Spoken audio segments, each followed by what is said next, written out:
Here, with the other sinners at the lowest point of the lowest hell, Ryunosuke was endlessly floating up and sinking down in the river of sins.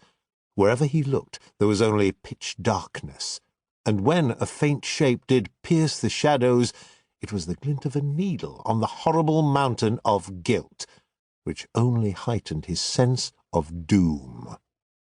All was silent, and when a faint sound did break the silence, it was only the feeble sigh of a fellow sinner.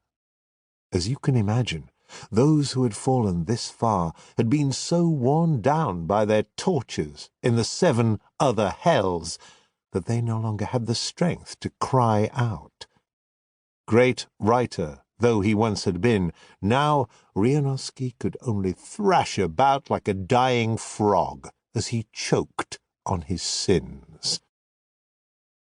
And then, children, what do you think happened next? Yes, indeed.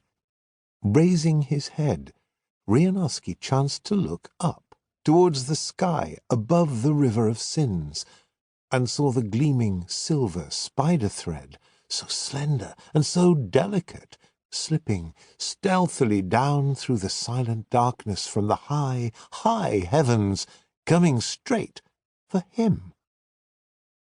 Ryunosuke clapped his hands in joy. If only he could take hold of this thread and climb up, then perhaps he could escape from hell, and maybe, with luck, could even enter paradise. Then he would never again be driven up the mountain of guilt or plunged down into the river of sins. No sooner had the thought crossed his mind than Ryunosuke grasped the spider thread and started climbing with all his might, higher and higher, hand over hand, climbing and climbing. Hell and heaven, though, are thousands of leagues apart, so it was not easy for Ryunosuke to escape. He soon began to tire, until he could not raise his arm for even one more pull. He had no choice but to stop, to rest. And as he clung to the spider thread, he looked down, far, far down below. Now Ryunosuke realized that all his climbing had been worth the effort.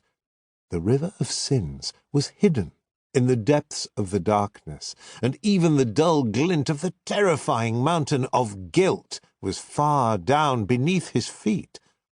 At this rate, it might be easier than he had imagined to climb his way out of hell. Twining his hands in the spider thread, Ryunosuke laughed aloud. "I've almost done it! I'm almost saved!" But then, what do you think he saw?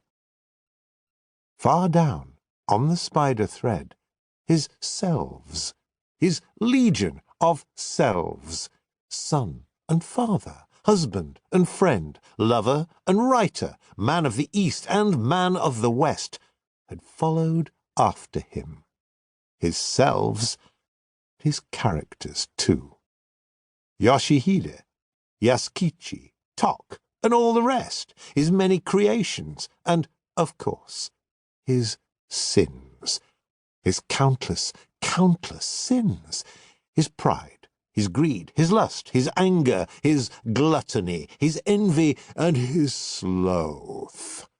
All had followed after him, clambering up the thread with all their might, like a column of ants. This slim thread seemed likely to snap from his weight alone. How could it possibly hold so many of his selves, his characters, and his sins? And if the fragile thread were to break midway, then Ryunosuke would plunge back down into the hell he had struggled so mightily to escape. Yet from the pitch-dark river of sins, still the unbroken column of his selves, his characters and his sins came squirming up the gleaming silver thread in their hundreds, in their thousands, and Ryunosuke knew he would have to do something now, or the thread would break in two. Ryunosuke raised his head again, looking up the spider thread.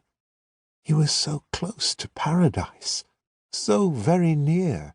He could see the light of the water. He could glimpse the face of Jesus, even hear his weeping, now feel his tears wet upon his own face. But no matter how hard he tried to pull himself up, no matter how far and fast he climbed, Ryunosuke knew his selves, his characters and sins would always follow after him, always catch up with him. Ryunosuke let go of the spider thread. And at that very instant, at that very moment, as Ryunosuke fell back down into the darkest depths, the spider thread broke at the very place where he had been hanging from it. Behind Ryunosuke, all that remained was the dangling short end of the spider thread from paradise, softly shining in the moonless, starless sky.